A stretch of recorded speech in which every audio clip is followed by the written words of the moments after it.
This is a recording which I made back in February 22 before the war. It's one of a series. I've posted some of the others, but this was kind of like one of the ones which started it off.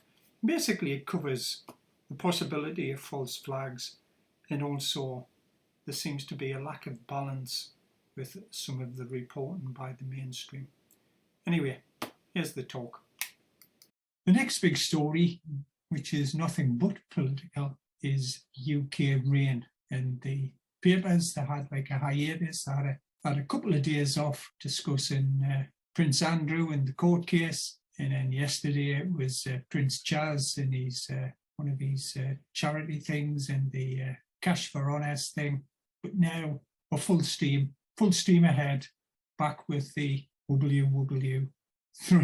And we've got the usual sort of shenanigans with the politicians, President Biden pulling the strings and telling his lackey, Prime Minister Johnson, to get with it and follow the party line, which is false flags. This is the party line of today, is that the Ruskies are baddies, and Putin's just like that Adolf flag from years ago, and it's going to be a false flag here. The Ruskies are going to manufacture something to allow them to invade Ukraine. The lady that used to be the head of the Met Police, called Cressida Dick, or was it Dix? Not too sure. Apologies if I've got it wrong. I think it was Dick, Cressida Dick. And she would say these countries have got previous form, that is. And the two countries are the United States and the United Kingdom, because both of them have been involved in false flag incidents. If we whiz back a few years to the UN Security Council, we had Colin Powell sitting there with his little vial of something, which was some substance that he said that the Iraqis were manufacturing, and there was WMDs, weapons of mass destruction, just lined up there with Saddam.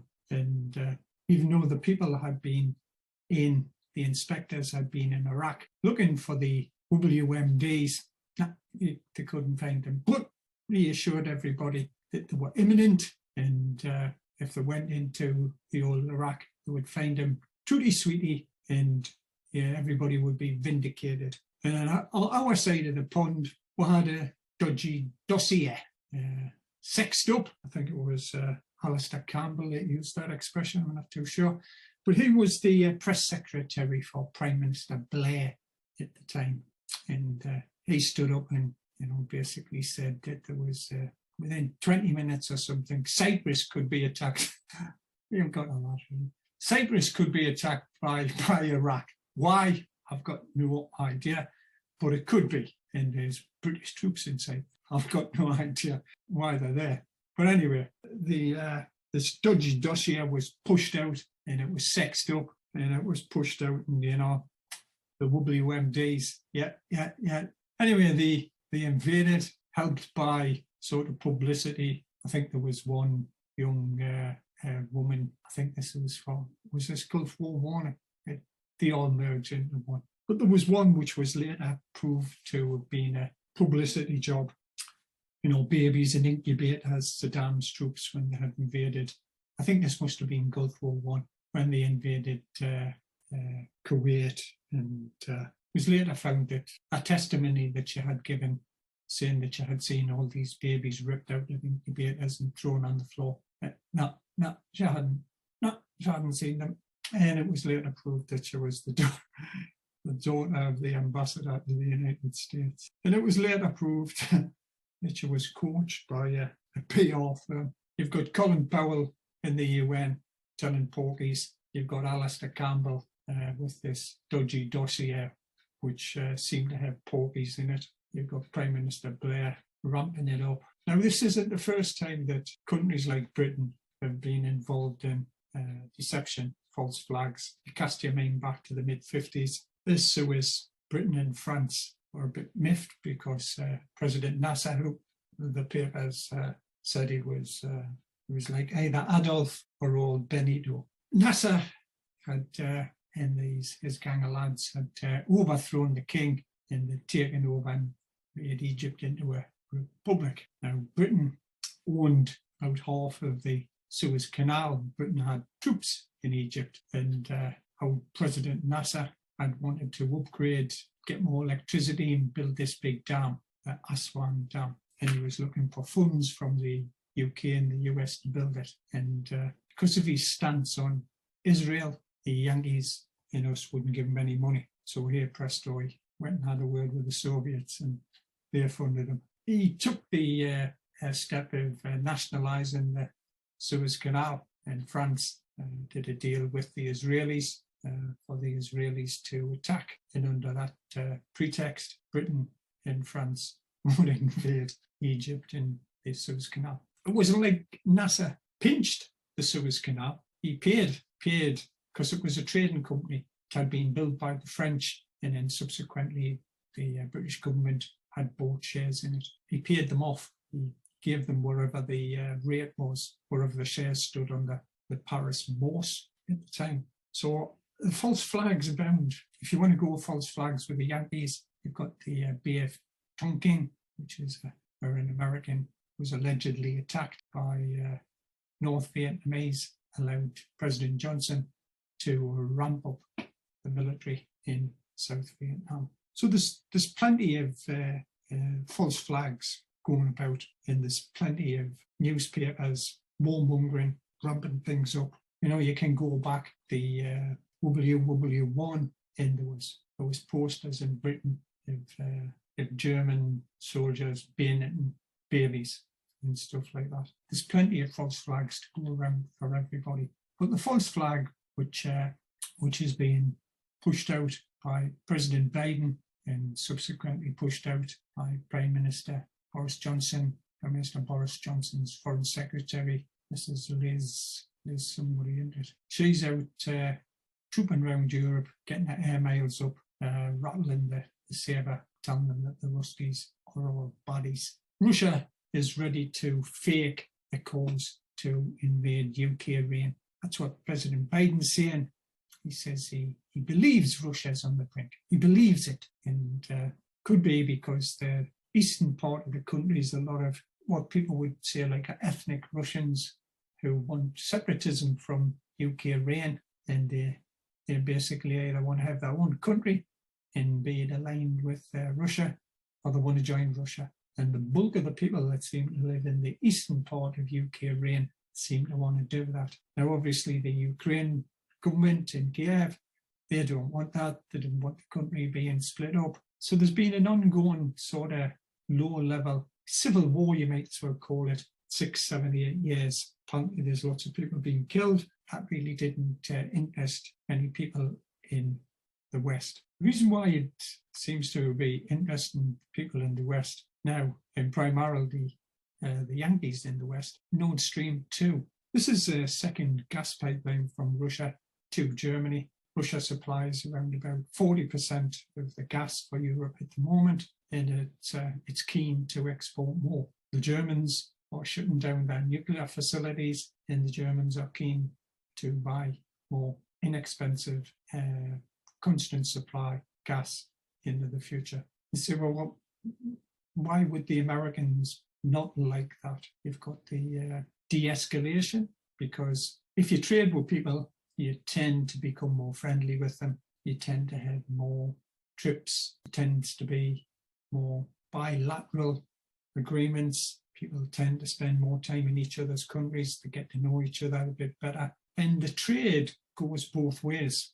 So if the Ruskies sell even more gas to the Jerrys and people in Europe, then they're going to end up with more money. They've got more money to spend. So the tendency would be for them to buy more stuff from Europe, more Beamers, more Mercs, more VWs, more cars, more whatevers, more Telsas, because Telsa's got a factory in Berlin now. The way the trade is carried out in oil and gas is in dollars primarily. So even though you've got two countries, Russia and Germany, the price of the gas more than likely will be stated in US dollars. There's a requirement then on the Germans to buy US dollars with the German euros and then give those US dollars to the Ruskies. The Ruskies can do what they want, obviously, with the US dollars. They can change them back into rubles, or they can spend them on the world market and buy other commodities, copper, cocoa, wherever. Most of these things are denominated in Yankee dollars. The Yankees don't like this. The Yankees are adamantly against anybody doing deals in gas and oil if it's not in Yankee dollars. A lot of people say that this caused the problems in Libya. President Gaddafi stated that he wanted to sell in gold. You had to pay. You're going to have to pay him in gold, not Yankee dollars or bits of paper. He wanted gold for it. After he came out with that, he didn't seem to last. Then subsequently, old Saddam, President Saddam Hussein, he came up with a novel idea that he would sell his oil in euros, and well, he didn't last too long either. So it seems to be if the Americans are frightened, if Russia and Germany are dealing in such vast quantities, such vast payments going to Russia, that the two of them will sit down and say, look, we're going to be supplying you gas for the next X number, 10, 20, 30, 40, 50 years. Does it not make more sense for you to pay us the gas for the gas in your own currency, in German euros? And we quite happily accept German euros for it, and we can negotiate how you pay us for it, whether it's tied to a certain amount of euros per therm or cubic meter of gas, whatever it is, or whether it's tied to the world price of gas. So this seems to be one of the bugbears of the Americans. And the Americans have been against Nord Stream 2 since from day one. They don't want Nord Stream 2. They've pressurized the Germans. They've pressurized the American oil companies not to get involved. They've pressurized the suppliers of oil field equipment not to supply them. They've done their damnedest to stop Nord Stream 2. It hasn't worked. The Russian state oil company has partnered with Shell and I believe one of the French companies. I'm unsure of this, but it'd probably be Total or Health. They've spent 10,000 million US Yankee dollars in built Nord Stream 2. It's a new pipeline. It goes via a sea route, so it goes around Ukraine. Doesn't need to go through. The existing pipelines go through Ukraine and they go through Belarus and they go through Poland to get to Germany. There's also a north-south which goes via Turkey up through Greece, Romania, with a link going across to, I think it's proposed to Italy. So the Russians supply a huge amount of gas. The Americans seem to be concerned that the Germans and the Ruskies are getting a wee bit too friendly. They can't stop Nord Stream 2. It's being built, but they can stop it being put into use. And that's where it stands at the moment. The premise, the basis for it not put into use and fully commissioned and serviced is that the Ruskies are just bad people and they're going to invade Ukraine. And we shouldn't be doing business with people that invade other countries, should we? So this is the sort of standoff, and President Biden has been clear. If the Ruskies have any sort of rumble with the Ukrainians, Nord Stream 2 there won't be any gas through it. Now in all of this, you've got the Jerry lad, who's the new Jerry Chancellor, just seems to be acquiescent to this. Now whether he is or he isn't, I haven't read anything about him, so I don't know. You've got to be thinking, why can't we just buy the gas from the Ruskies? Where's the problem with that? And if you're a German, surely it's better to be on friendly terms with the Ruskies. Why would they want to invade your country? You're buying all this gas and maybe oil as well. Surely that's better. You become trading partners, you become wealthy together. Why would you want to invade places if you're trading with them and they're trading with you? It's given a lot of employment to people in Russia. It's given a lot of employment to people in Germany. Think of all them Mercs and Beamers that the Ruskies will be able to buy more of when the Germans buy all of this gas. Surely that's better. The papers don't seem to be pushing any of this. All the papers seem to be pushing is There's a war coming. The Ruskies are bad. You know, the Ukrainians are really, really good. The Ruskies shouldn't be doing this, blah, blah, blah, blah, blah, blah, blah. It's a pretext. Now, is there problems in that eastern Ukraine? There seems to be. Why should Europe, NATO, UK, and the US, why should they get involved in it? At the moment, it seems to be small scale, small BS stuff, few fights in a bar type of incidents. Okay, maybe it's a bit more than that. There's obviously people dying on both sides, which isn't good. But at some point, you would think that it'll get resolved. The realistic way that it'll get resolved is by the eastern part of Ukraine either getting more independence for itself and becoming a little country, Ukraine East or whatever, or Ukraine East joins Russia. If the people in the Ukraine East decide that, then surely that's up to them. You've got the United States, who has trouble maintaining its own borders, wanting to get involved in other countries that are having difficulties with their borders. We've got this false flag, over and over again. Now, obviously, they've got satellites and they can see what's going on, and the Ruskies got a lot of troops in Russia. And maybe as President Putin thinks, if this kicks off with the Ukrainians getting more aggressive, I'm not going to idly stand by and allow lots of people to be killed in the east of Ukraine, who, in essence, he considers, if not brothers, then certainly first cousins to people in Russia. But this side of it just seems to be omitted from the papers completely and utterly. I mean, they just focus on this false flags. And like I say, the UK, France, and America, they're doing exactly the same thing. I'm not saying the Russians won't do it, but you've got to ask yourself, why do we want to be involved in it? Why? Why Britain? Why do we want to be involved? Why do we want to put any of our service personnel at risk for something which, in essence, to my mind, has nothing to do with us? It's a territorial dispute. People in Ukraine and people in all of the papers trundle out the same story, because basically that's what's being pushed by the United States, and that's what's being pushed by the UK. It's going to be false. Ruskies are going to say it's kicked off, troops will come in, Americans will say, there you go, we told you, sanctions go on. No Nord Stream 2. Where do the Germans get the gas from? We buy it from the United States. If they've got any spare fracking, we buy from Middle East, places like Qatar, but you pay for it in Yankee dollars. So it doesn't disturb the apple cart. You're still paying for it in dollars.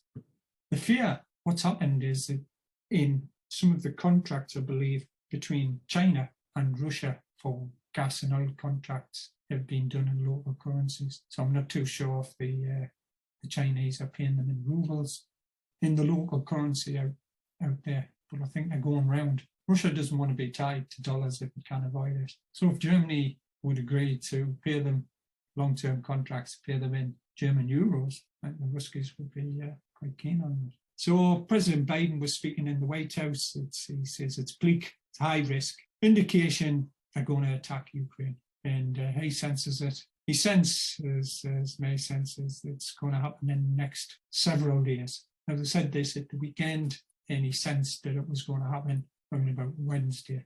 Well, that didn't happen.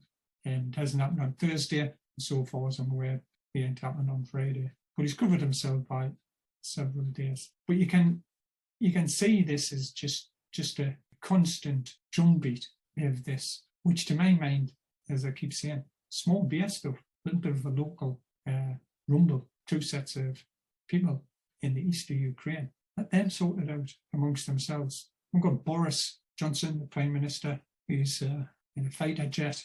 Let's go through the things on Prime Minister Johnson's desk at the moment, sitting in his in tray. We've got the health service, probably 6 million plus on the waiting list. We've got inflation, which is at 20 or 30-year highs. People are losing purchasing power. Electricity prices are going up. Gas prices have went up. Petrol is at the highest it's been in X number of years, or the highest ever. Is it about 140 odd a litre? which in old people's money, it's £7.58 a gallon. You've got unemployment. You've got people living in poverty. You've got immigration, which he seems unable to tackle. And you've got Brexit and the ramifications and fallout from Brexit. He's got loads of things in his in-tray, loads of things to be going on with and getting busy with, loads of things which the British people would like him to address and hopefully solve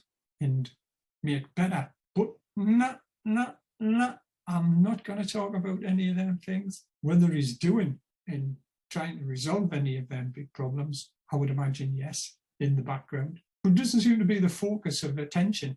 Backstreet Rumble in the east of Ukraine. It seems to be occupying a massive amount of attention, and that's not good. It's not good because what good is it doing people in Britain? People in Britain want to have the things resolved. I would imagine most people get the transport system, prices on trains, bus services, schools for kids, better education, enough doctors and nurses to fulfill the commitment of the NHS, increase the economy. But where is any of this when we're talking about this rumble in the UK rain? Where is it? I'm not saying that it's not you don't want anybody killed out there, but where is the good of this for Britain? I would far rather he was addressing the problems which exist in the UK. From time immemorial, prime ministers and US presidents have careered around the world when they've had bad times at home, either bigging up or making up things to be involved in and concerned about overseas, world statesman stuff, blah, blah, blah, peace in our time. The countries that they're living in are in need of attention and care. I'm sure there's multiple problems in the United States which need addressing. Take a look sometimes at modern day San Francisco, Los Angeles, and some of these other places in California look like, with the number of homeless people either living in their cars, camper vans, in tents, on the street. It's not just one or two, not just hundreds, it's thousands of people. Thousands of people can't, either they don't want to exist in the American society the way it is, or they can't afford to exist in it. Put your hand to your ear and hear what President Biden's doing about that. It seems you'll have a long time to wait to hear anything. There's multiple problems that need addressing, multiple problems, all to do with citizens in the country, whether it's the UK, the US, or Europe. The leaders of these countries should be addressing the problems in their own countries first, instead of gallivanting around trying to be Mr. Big politician, trying to sort out other people's problems, when fundamentally they don't seem to be able to solve their own. We've got the two sides here flinging bits backwards and forwards. The Yankees saying that the Ruskies are lying, and the Ruskies saying that they've got no intention of invading Ukraine, and the Yankees are just being troublemakers, constantly poking things up and propagandizing it and stuff like that. I would imagine there's elements on both sides. I don't know enough about it. I haven't seen all of the satellite photographs. But to date, there's problems in the UK that need addressing far more than spending all this time and effort. And you've got this ramp up of information, constant drumbeat. The Ministry of Defence is publishing graphics showing potential Ukraine could be invaded by the Ruskies on a big map. What's it got to do with the UK Ministry of Defence? Tell me. We're part of NATO. All right, okay. What's NATO there for? Well, NATO is there to defend North Atlantic Treaty, Canada, United States, basically all of Europe and the UK. After the USSR fell and all these Soviet bloc countries became their own independent countries, some of them have subsequently joined NATO. So you've got this march of NATO to the east. When President Reagan and whoever the Russian president was at the time, they did a deal, and basically Reagan said, NATO won't go further east in Germany. That's been binned. Maybe the Russians should have got that in writing from the Yankees. But there's lots of people had stuff in writing from the Yankees.